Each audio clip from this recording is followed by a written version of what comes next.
Eu queria que vocês colocassem Atos 4, versículo 23. Quem tiver com Bíblia e quiser acompanhar, a gente vai ler do 23 até o 31.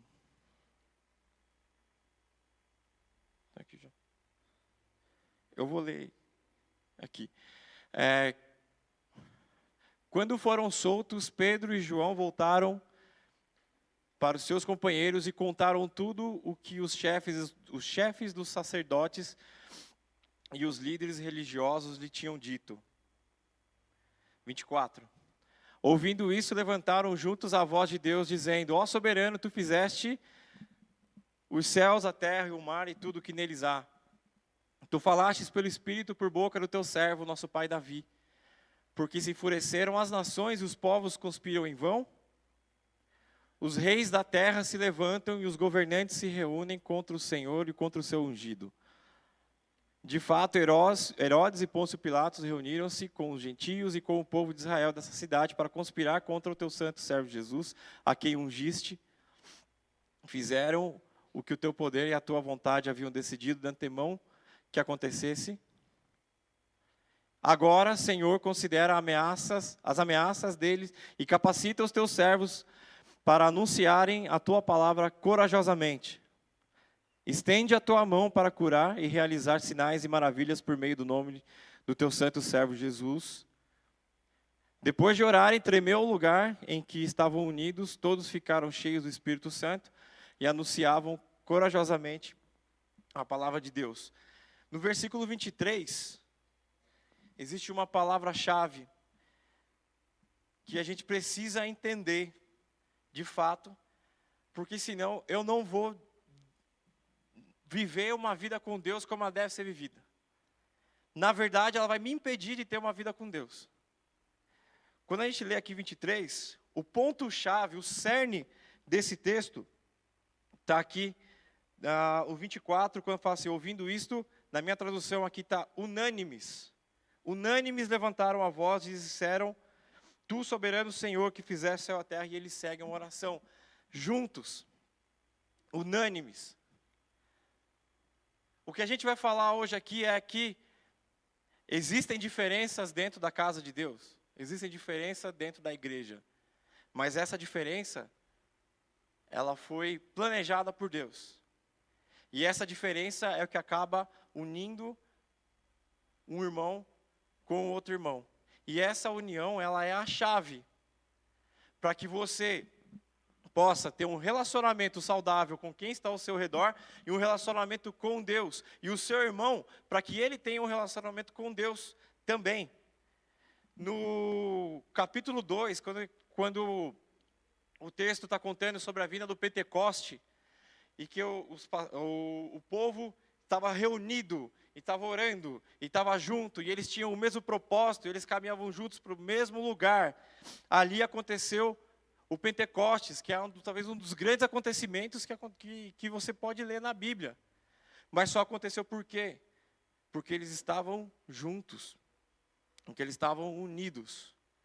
E a gente não está falando, quando eu falo unânime, quando a gente fala junto, não é só estar do lado, sentado do lado, ou servindo junto, ou trabalhando junto, ou fazendo isso ou aquilo de mão dada, ou junto, mas que você é unido por um mesmo propósito, e você também é responsável pela vida do seu irmão, não por cuidar da vida dele, entenda, mas você também é responsável para que ele tenha vida com Deus. A gente vai entender isso.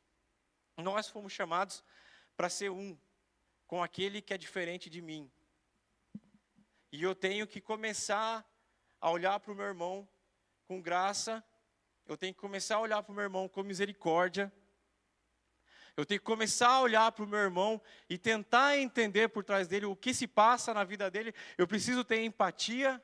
Eu não preciso aceitar o pecado, eu não preciso aceitar o que ele faz de errado. Mas eu preciso entender que eu tenho que ter um olhar de amor com ele. Isso começa em mim. Ninguém é merecedor de amor. Principalmente quando a gente está falando do amor de Deus. Mas Deus escolheu nos amar primeiro. E a palavra é muito clara. quando diz que nós fomos feitos à imagem e semelhança do Pai. Ou seja, se eu não entrego o amor para o meu irmão, se eu não amo primeiro, eu não estou sendo imagem e semelhança do Pai. E não tem como ser imagem e semelhança se eu não tenho um relacionamento. Dá para entender? Isso é sério. É bem sério. E a gente está falando também assim, mas isso no convívio da igreja, não, mas também uma casa. Uma casa dividida, ela não permanece de pé. Uma empresa dividida, ela não permanece de pé. A padaria dividida, ela não vai ficar em pé. Um ministério de louvor, se não estiver unido, não para em pé. Não tem harmonia. No Antigo Testamento, conta que quando Salomão foi consagrar o templo estava pronto, e os sacerdotes entraram, e o texto fala e reforça que juntos eles estavam adorando, juntos eles provocaram algo no céu parecido com o que foi de Pentecostes, do ponto de eles não conseguirem ficar de pé.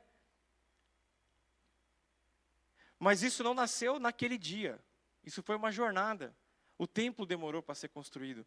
O Antigo Testamento inteiro passou o povo carregando a Arca da Aliança, e montando e desmontando o tabernáculo, e passando por deserto. Quando a gente olha para o Pentecoste, também não foi algo que foi um plug. Teve um processo. Com certeza aqueles irmãos tinham diferença, com certeza tinha desavença, com certeza tinha um ranço, com certeza tinha alguém que você olhava e falava assim, pô, os caras não tem que estar aqui. Mas quando eu começo a ter um relacionamento com Deus, Deus começa a me transformar. E o primeiro fruto que eu tenho que ver na minha vida, se de fato Deus age em mim, se de fato eu tenho o Espírito Santo como um amigo, se de fato eu estou sendo aquele que Jesus me enviou para ser, eu não posso ter ranço, cara. Eu não posso. Ranço pode, pouquinho. Mas eu não posso ter ódio, eu não posso ter desprezo, eu não posso olhar para essa pessoa e achar que ela é menos merecedora do que o fulano, ou do que alguém. Você lembra na escola, quando você tinha classe e a professora mandava todo mundo sentar em grupo, vamos fazer o trabalho em grupo. Você olhava para quem primeiro? Para o seu brother, o cara que estava do lado.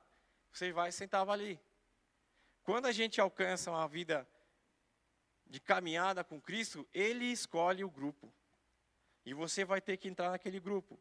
E você não tem outra opção, a não ser amar aquele grupo. E se você não consegue, peça misericórdia para Deus. A caminhada vai revelar. A caminhada vai te ensinar. Mas você não pode, primeiro, se conformar em achar que aquela pessoa é diferente. Eu não quero papo. Não, quero distância daquela pessoa. Você não sabe como ela é. Você não sabe as coisas que ela posta no Close Friends dela, do Instagram. Eu sei porque eu estou lá. Muito amigo você também, né? Eu falei assim, não vamos receber tal pessoa aqui na igreja. Por quê? Porque ele tem uma opção sexual diferente da minha. Nós não vamos receber aquele rapaz que entrou na igreja porque ele estava vestindo roupa de mulher.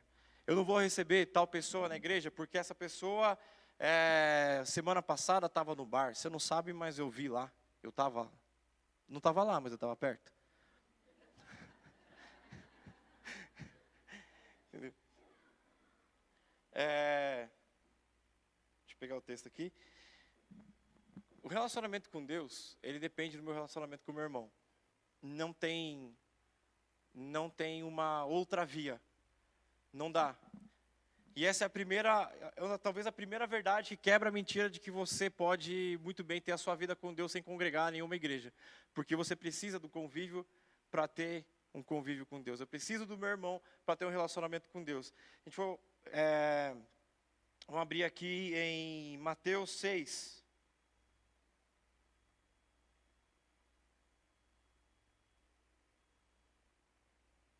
Mateus 6, 14 e 15.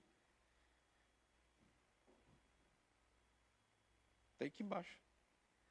Pois, se perdoarem as ofensas um dos outros, o Pai Celestial também perdoará vocês. Mas se não perdoarem uns aos outros, o Pai Celestial não perdoará as ofensas de vocês. A gente vê isso em outro texto, Marcos 11, versículo 25 e 26.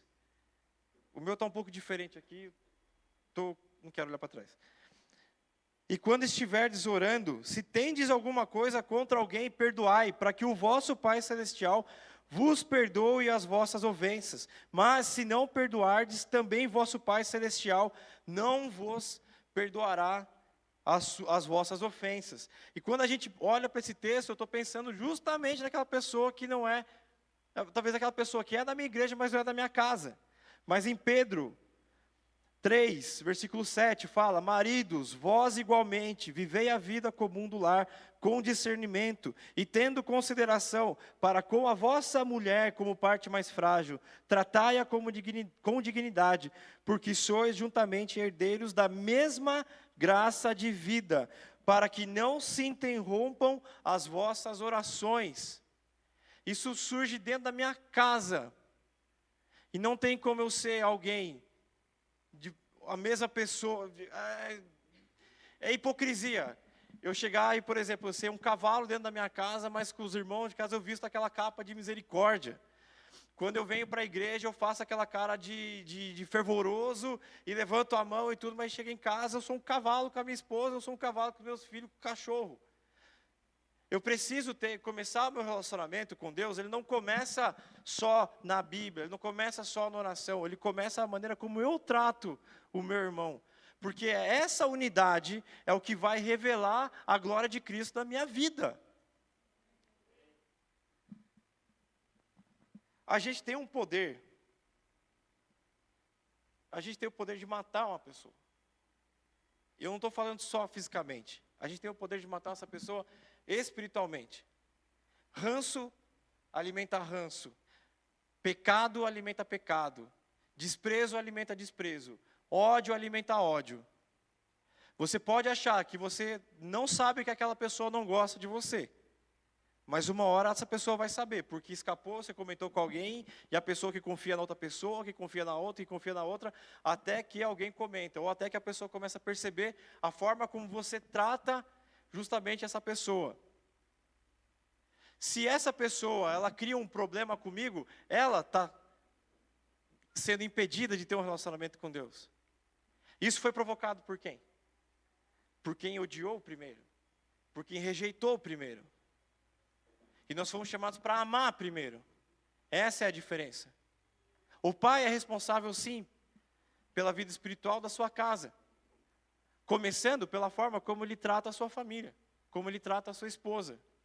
Depois isso vai externalizar para a igreja. Depois isso vai externalizar para o trabalho. Depois isso vai externalizar, as pessoas vão começar a ver. Mas isso vai ter que nascer no íntimo. Isso é de dentro para fora. E nós somos quem nós somos dentro de casa. É dentro da casa que o nosso caráter é revelado. É dentro de casa, porque não tem câmera, não tem ninguém vendo o que eu estou fazendo. E se eu estou fazendo o que eu estou fazendo lá dentro, eu estou imaginando que ninguém vai contar. Mas conta. Nasce, então, a hipocrisia.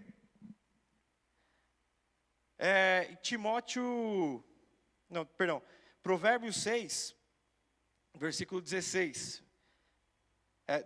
Versículo 17. Provérbios 6, 17. Esse texto ele está falando das coisas que Deus abomina. Puxa o versículo 16 antes para mim, por favor. Há 6 coisas que o Senhor odeia, 7 coisas que Ele detesta. Não vamos focar no que Ele detesta, que é mais grave. Olhos altivos. Não vou ler como está aqui. Olhos altivos, língua mentirosa, mãos que derramam sangue inocente, coração que traça planos perversos, pés que se apressam para fazer o mal, a testemunha falsa que espalha mentiras e aquele que provoca discórdia entre os irmãos. São todos pecados que têm algo em comum. São pecados relacionais. São pecados que eu tenho com o outro.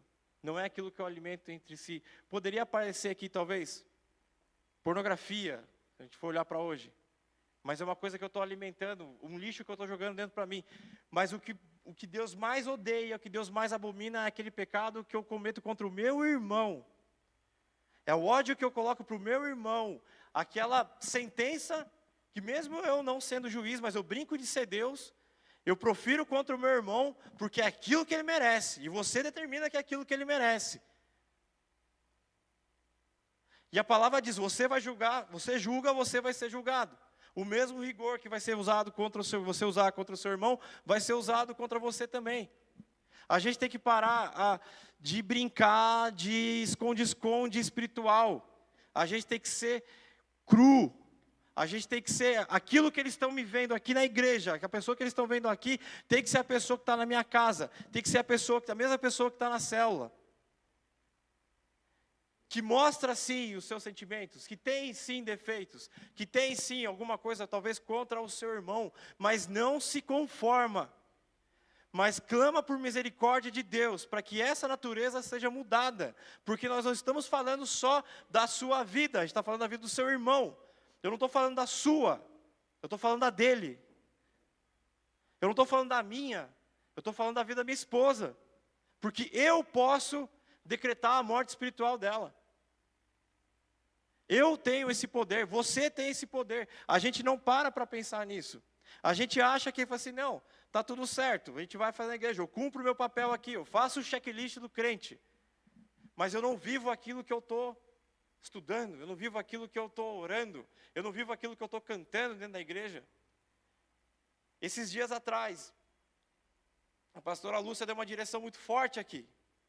Isso passou para a igreja, ela deu um alerta. Acabou o tempo da brincadeira, acabou o tempo que eu acho que eu posso ser meio crente, meio espiritual, meio misericordioso, meio amável, meio cristão.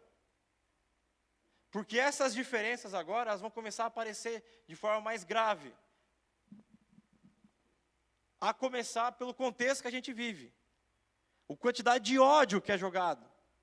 A quantidade de ódio que a pessoa fala assim, se eu não concordo com a visão que ela tem, política, a visão que eu concordo dela, de uma ideologia X, A, B ou C, eu já começo a julgar aquela pessoa que ela é a favor disso, daquilo e outra coisa. E independente da cor que você veste.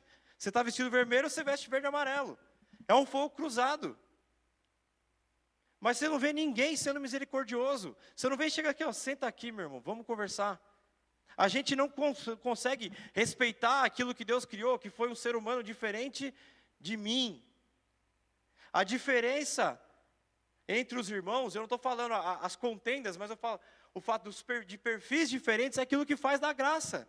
É aquilo que faz, por exemplo, existir uma criatividade, ou existir soluções, ou existir um ambiente mais agradável. Por quê?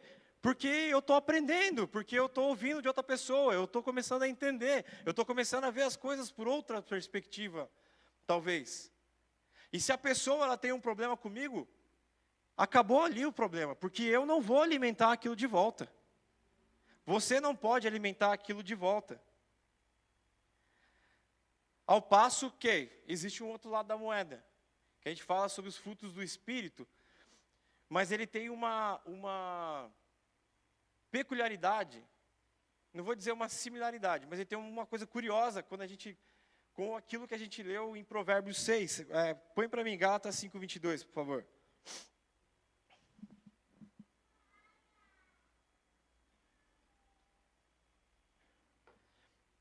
Mas o fruto do Espírito é amor, alegria, paz, amabilidade, bondade, fidelidade, mansidão e domínio próprio. Contra essas coisas não há lei.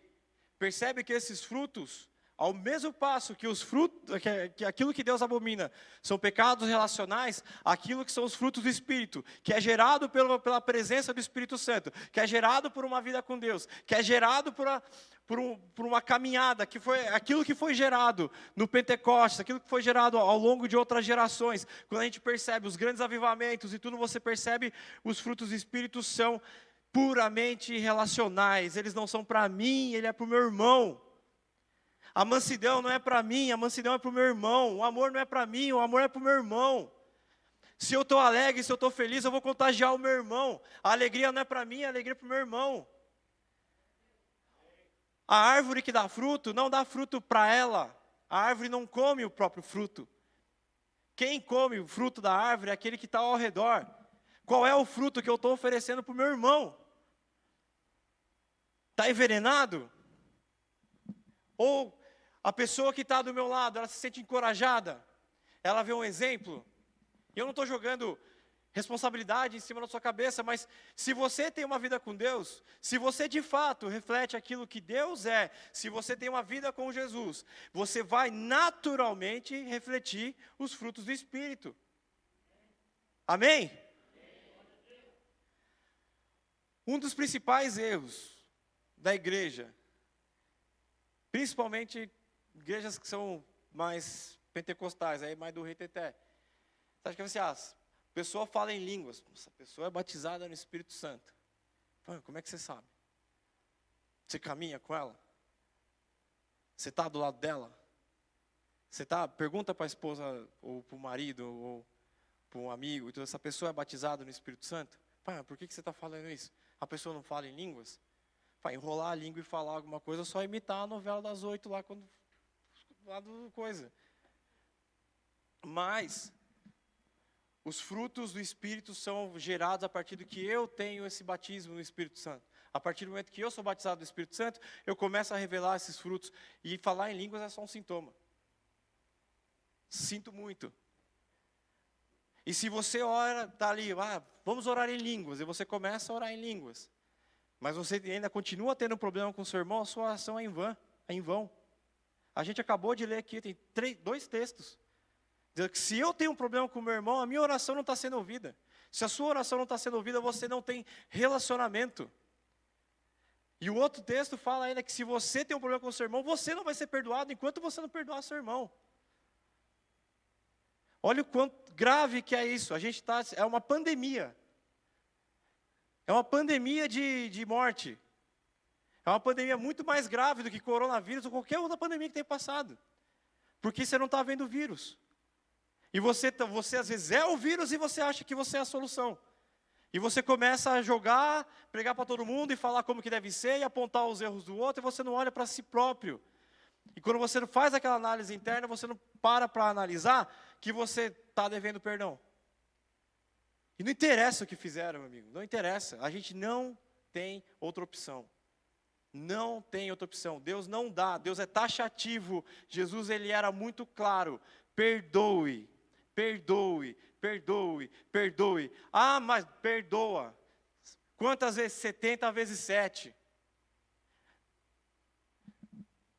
Mas ele fez isso, fez aquilo. Perdoa. Mas é difícil, eu sei. É uma luta da vida. É uma luta que a gente vai seguir a nossa vida inteira. A gente vai ter que lutar. Porque quando eu ver aquela pessoa, quando subir aquele ranço, eu vou ter que baixar a bola.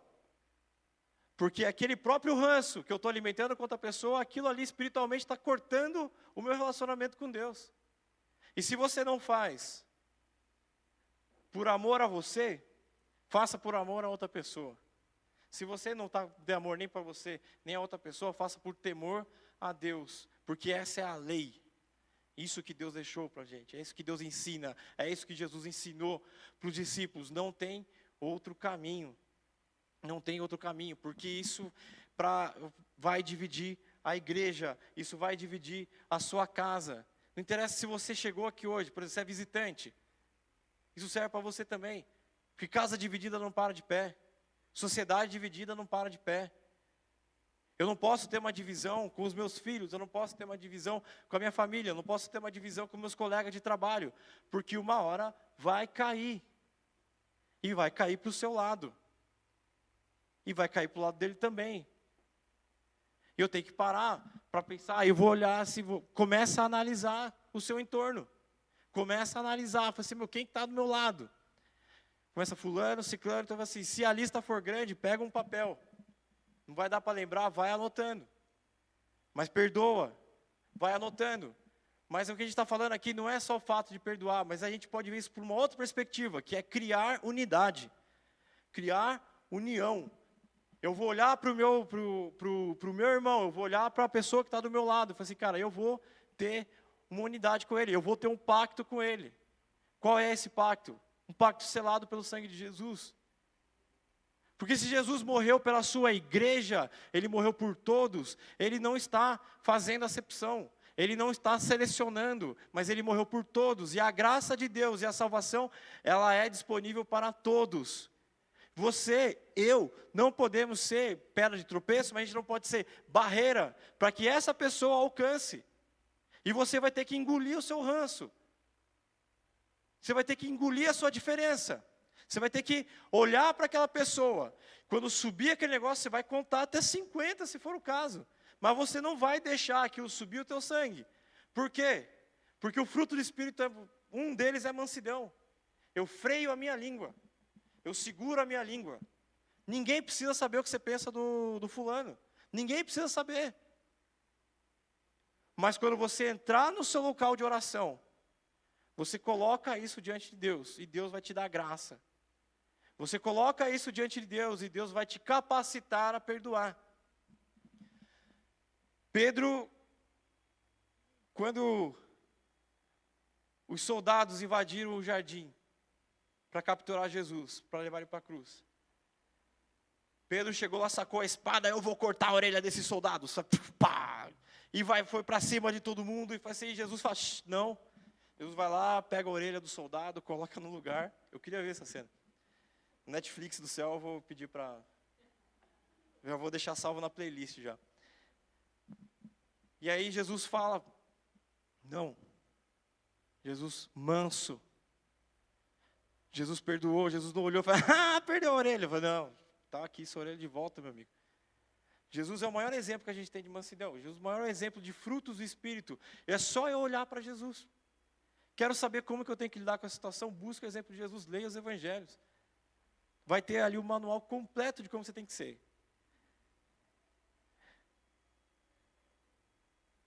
Quando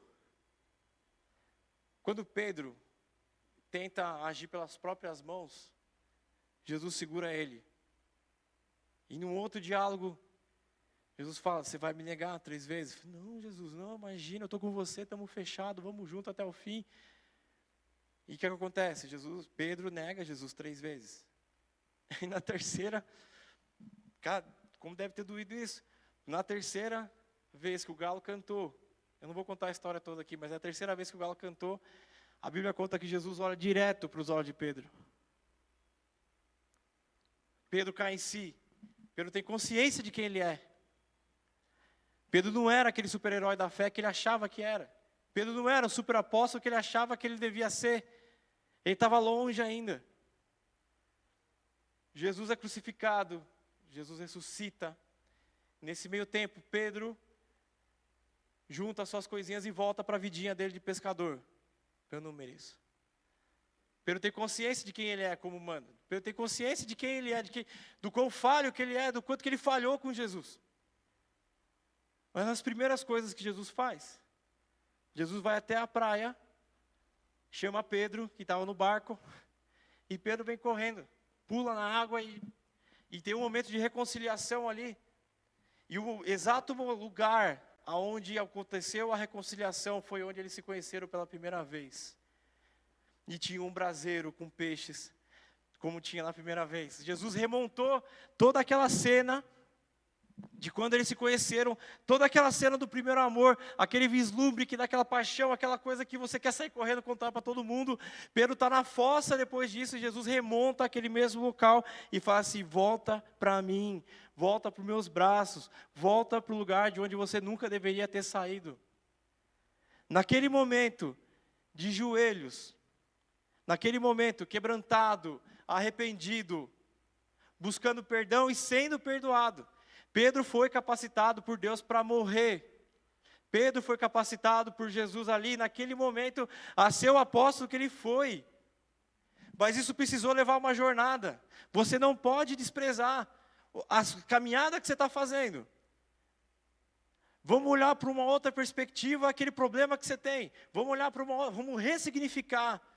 Vamos ressignificar aquela desavença ou aquela falta de perdão que você tem. Ressignificar como? Como passaporte para uma vida plena com Jesus Cristo. Como passaporte da salvação. Como passaporte da salvação do seu irmão. como a ponte que foi criada entre você que estava no abismo, perdido, machucado, e agora encontra Jesus, da mesma forma como Pedro encontrou com ele na praia, depois de ter negado, depois de ter desobedecido, depois de ter abandonado a missão que ele tinha recebido de Jesus, que era de continuar levando o legado de Jesus. Pedro caiu numa mentira, de que ele falou assim, tudo isso foi uma ilusão, o meu lugar é ser pescador. E Jesus fala, não, você vai ser pescador de homens, você vai apacentar as minhas ovelhas, você vai dar origem à minha igreja. E hoje a gente está aqui porque Pedro aceitou a sua missão, porque Pedro perdoou, porque Pedro permitiu que Jesus curasse o seu coração. Eu não estou falando que você está jogando doença na outra pessoa, você está machucando a outra pessoa, mas você está machucado primeiro. E o inferno, ele quer isso, ele quer criar divisão. Ele quer que a igreja seja dividida. Ele quer que a sua casa seja dividida. Por quê? Porque onde dá divisão, o povo de Deus não avança. Porque onde há divisão, o louvor não flui. Porque onde há divisão, a palavra não chega. Porque onde há divisão, não tem harmonia. Porque onde há divisão, não adianta o que eu faça aqui dentro. Vai ser em vão. Não adianta o que eu faça na minha casa. Vai ser em vão. Não são um nem dois casos que a gente vai, conhece, sabe de várias histórias, de famílias que são bilionárias, trilhardárias, mas vivem em função do dinheiro. E usam o dinheiro, os pais usando o dinheiro para comprar os filhos, para dar tudo de melhor para os filhos, para fazer tudo aquilo lá, mas não criam um relacionamento. Existe uma divisão. E onde há divisão não tem família. Onde a divisão não tem amor, onde a divisão não tem perdão, onde a divisão, os frutos do Espírito não se manifestam. Quem está entendendo, fala amém. Amém. Amém. O que a gente precisa fazer é lutar pela união na igreja. E aonde houver ruptura, você seja aquele agente de união que vai chegar e vai apacentar e vai acalmar os ânimos. Eu vou levar a paz. Eu vou levar a bandeira do reino de Deus. A bandeira do reino de Deus, ela une. A bandeira do reino de Deus, ela larga fronteiras. A bandeira do reino de Deus, na minha vida, significa um marco que é, vão me machucar, mas eu vou perdoar. Porque eu aprendi a perdoar. Eu permiti que Jesus me ensinasse a perdoar. Eu permiti que Jesus me tratasse. E não ache que você, talvez como Pedro, que estava lá, depois que, achando que tudo tinha sido em vão, fala assim, putz, eu tenho tantos problemas emocionais, eu tenho tanta gente que eu não gosto, tanta gente que me feriu, tanta gente que fez mal, e agora eu não consigo perdoar, ferrou, porque agora essa pessoa vai morrer por minha causa também. E tu fala, calma, porque a restauração primeiro é para você, depois é para o seu irmão. Isso é um negócio que, agora lembrei, que sempre me deixou muito curioso, assim. Quando você entra acho que a maioria talvez aqui tenha já viajado de avião. E quando você está prestes ali a decolar, vem ali o pessoal do serviço de bordo, eles passam as instruções. E a principal instrução que eles falam é que quando cair a máscara de oxigênio, você primeiro coloca em você, depois você vai socorrer a pessoa. Por quê? Porque sem oxigênio, sufocando ou também morrendo, você não vai conseguir ajudar ninguém. Mas primeiro você tem que garantir a sua vida. Primeiro você tem que garantir que você está respirando, para você poder socorrer a pessoa que está do seu lado. A mensagem dessa manhã... Obrigado, Joãozinho. A mensagem dessa manhã, ela não é para o meu irmão, ela é para mim. A mensagem dessa manhã, ela não foi feita para restaurar a vida do meu irmão, foi feita para restaurar eu, primeiro. E quando eu estava estudando essa mensagem, Deus foi lembrando umas coisinhas. Eu falei assim, você não pode subir lá devendo no cartório, meu amigo. Se você não vai falar com a pessoa, vai fazer alguma coisa, assim, mas pelo menos no seu coração, você tem que perdoar isso aí. Que a palavra fala, você não deve ofertar, você não deve subir no altar devendo. Ah, mas Jesus não morreu para mim por todos os pecados? Sim. E se você está recusando perdão, se você está alimentando as suas feridas, se você está vivendo com o seu pecadinho de estimação, e você sobe no altar, você está recusando aquele sacrifício que Jesus fez por você. O sacrifício, ele te alcança. Mas você tem que estar disposto, você tem que receber. Eis que estou à porta e bato. Se abrir a porta, eu vou entrar. Não é eu vou arrombar, eu vou chegar de todo jeito, que às vezes tem música que fala que aquele amor furioso, que você imaginando que mete o pé na porta e vai, te alcança. Cara, calma. Não está tudo errado, mas calma. Você tem que dar o segundo passo. Porque Jesus já deu o primeiro. O que você tem que fazer é falar assim, tá bom, Jesus, vem. Eu não sei o que vai acontecer, mas eu confio no Senhor, eu confio nessa palavra. Vem, transforma, faz o que o Senhor tem que fazer. Eu não sei. Às vezes Jesus vai dar o contato com o Espírito Santo, ele vai te revelando, vai te mostrando aquilo que você tem que perdoar, aquilo que você tem que ajustar com o seu irmão, aquela diferença que tem que ser resolvida. Ele começa a te apontar os caminhos e vai devagar, e vai devagar. Não quer dizer que se Jesus voltar antes de você resolver todas essas pendências, você não vai para o céu. Não tem nada a ver uma coisa com a outra. Mas para que as pessoas sejam alcançadas, para que o reino de Deus avance, para que a gente conquiste esse bairro, primeiro, você tem que ter a sua conexão com Cristo. Primeiro você tem que ter a sua conexão. E ela não vem de outra forma, se eu não conseguir perdoar o meu irmão. Amém? A habitação do Espírito, ele é um sinal. A habitação do Espírito, ela não fica dentro, ela ecoa. A habitação do Espírito Santo, quando o Espírito Santo habita em mim, eu não consigo falar de outra coisa, senão falar de Jesus. Eu não consigo desconectar o meu futuro de Deus, eu não consigo desconectar o meu propósito, eu não consigo desconectar nada da minha vida, tudo parece que ela começa a se convergir. E falando em conversão, quando a gente fala conversão, não é chegar aqui e falar assim, ó, ajoelhei, fiz oração, aceitei Jesus, a vida segue. A conversão, ela demora. A conversão, ela é um processo. Por quê? Porque pensa um navio transatlântico, ele vai fazer a curva, ele não consegue fazer a curva igual um jet ski faz. Você está carregado de coisas, você está carregado de problemas, você está carregado de feridas, você está carregado de um monte de coisa. Está pesado aquilo ali, cara, e você precisa de um navio cargueiro para fazer aquilo ali. O navio vai fazendo aquela curva devagar, leva um tempão, não tem cavalinho de pau, não tem como acelerar o processo, não tem atalho, mas ele vira. Então, todo dia, Deus vai lembrar, tem essa aqui, perdoa. Eu não consigo, eu te ajudo, te dou graça. No outro dia, você lembrou dessa mesma pessoa, você vai perdoar de novo. Houveram pessoas na minha vida que eu levei anos para perdoar. Mas toda vez que eu lembrava dessa palavra, cara, você fecha o olho e fala assim, cara, eu não tenho o direito de odiar essa pessoa. Pai, me ajuda a perdoar. Eu não tenho o direito de rejeitar. Eu não tenho o direito de selecionar quem é, quem não é. Isso é Jesus que faz. Mas Pai, se é para perdoar, eu vou perdoar.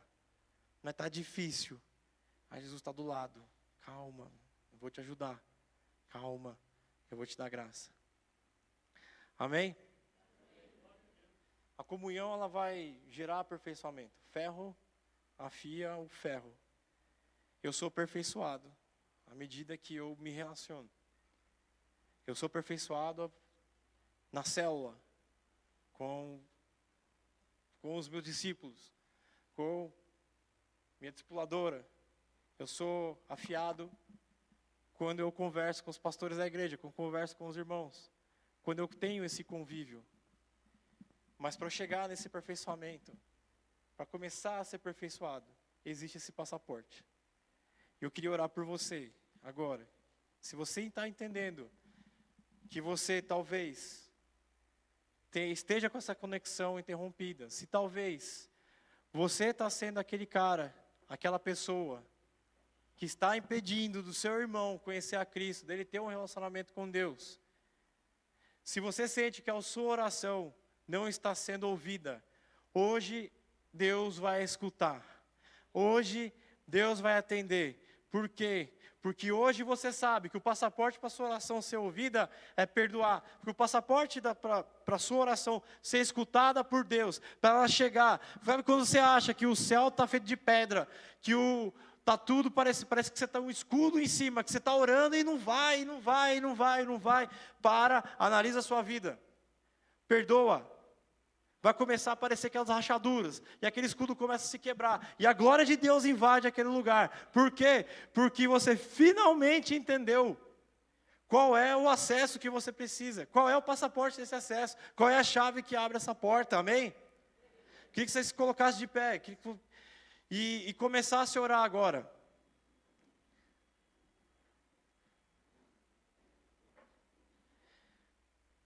E eu queria que você orasse agora, pedindo para Deus te revelar, pedindo para Deus te mostrar quais são as pessoas que você precisa liberar perdão.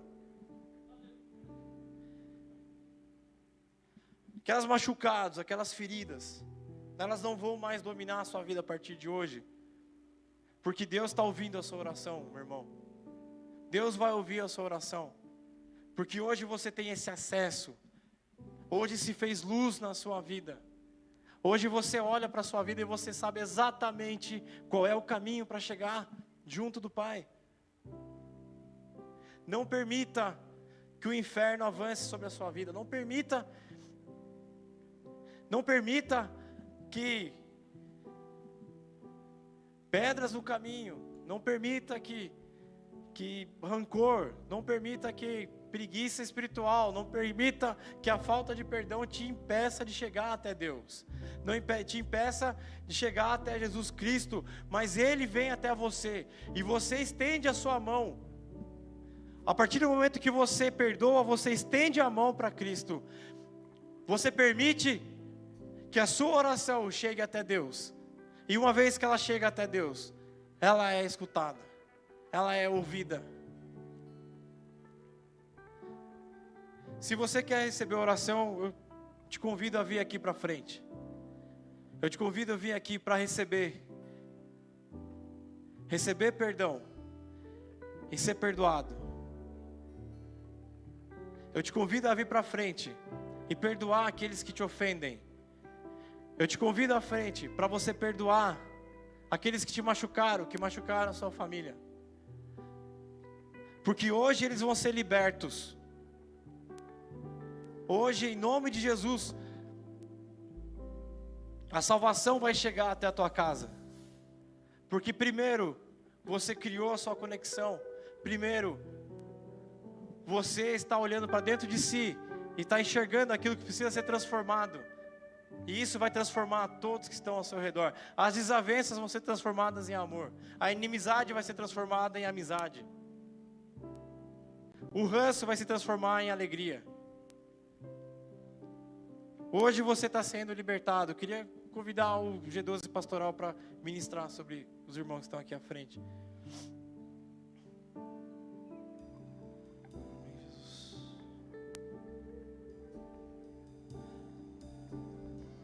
Hoje a única coisa que está morrendo aqui é a arrogância. Hoje a única coisa que está morrendo aqui é a falta de perdão. Hoje a sua casa vai ser restaurada. Pai, nós cremos na Tua palavra e nós recebemos, Senhor, com o coração aberto, entendendo que a alegria na nossa casa primeiro depende de nós, em ter uma conexão com o Senhor. Por isso nós clamamos a Ti, Senhor, que hoje as conexões que estão sendo criadas, que estão sendo restabelecidas, Senhor, que elas, Pai, se transformem, Senhor, em semente, se transformem, Pai, em fruto. Que o perdão alcance, que a Tua glória alcance, Deus.